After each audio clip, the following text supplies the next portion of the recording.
Okay, we have finally got rid of the 115-degree temperatures that lasted for 3 months here in Texas, and it's time for me to get down with the get down.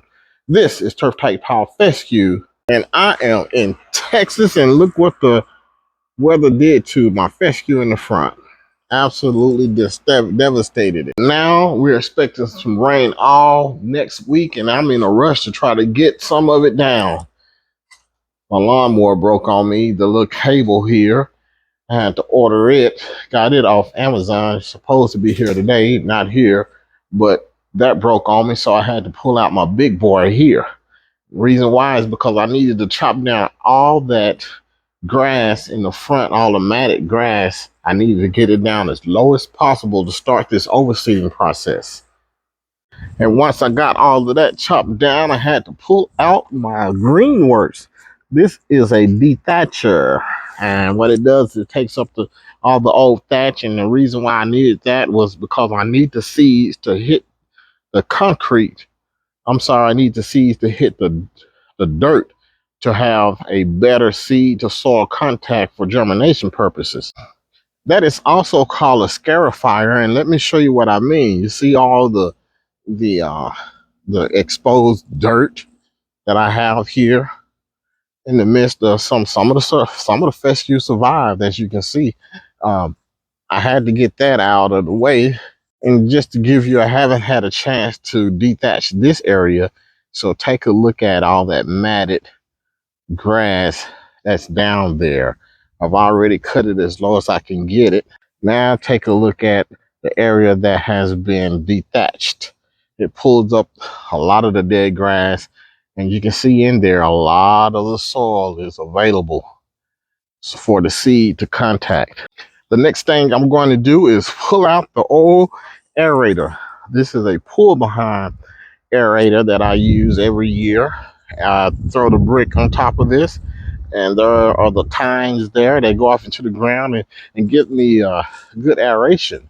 So we're going to run this a few times along the lawn to get a lot of holes in there, so I can get get the soil all broken up before I start to overseed. And speaking of spreader, this is what I'm going to I'm going to use this drop spreader here. See the tines on there, and the holes for the seeds to drop through. This attaches to the lawnmower, and I get to drag this around. I like to use this because it does create a little, just like burying the seed a little bit. So that's what we're going to use to get that going. To help with the weeds, I'm going to use this mesotrione, which is also known as tenacity.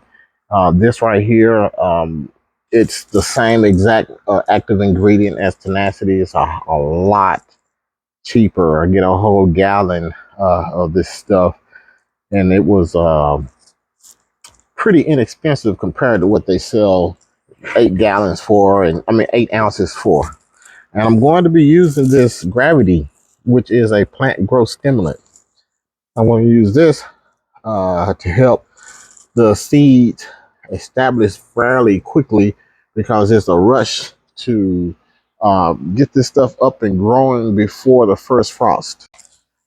We're going to be using some peat moss and some organics. We're going to go organic on this. I had such a great experience not using any synthetic fertilizer all season long, with the exception of the very first application. I didn't use any other fertilizer other than organic. As a matter of fact, I actually sent my lawn during I detoxed it. I didn't know that was one of the things that gypsum would do to your lawn, and it really detoxed the lawn for me. And I've been organic ever since. And keep this in mind, this has been the hottest, the absolute hottest that we've had on record here. One of the hottest summers, and I had a great comparison between last summer and this summer because they were similar. We had 47 days of 100-degree weather last year, and this year we had 53. And there was a stark difference between the how the grass responded.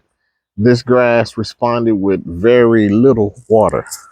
Oh, also in the tank mix, I'm going to be using tenacity. I'm going to be using the gravity, and I'm also going to be using some hydrotane and carbon. Carbon is, man, that is liquid gold. I'm going to be using carbon along with it during this entire process. So we're going to do this. We're going to switch over to organic in the fescue, just like I did on the Bermuda. And we're just going to let it ride from there. And with the organics, I'm going to get better. I'm expecting to get better disease resistance. I'm expecting to get less fungal issues because I'm going to be loading the soil with organics. I'm going to top dress with compost, and I'm using chicken manure, all non-synthetic, just all organic chicken manure, throwing fish emulsion on it. So I'm throwing a ton of organics off into the ground, and that's what's going to be. Stay tuned.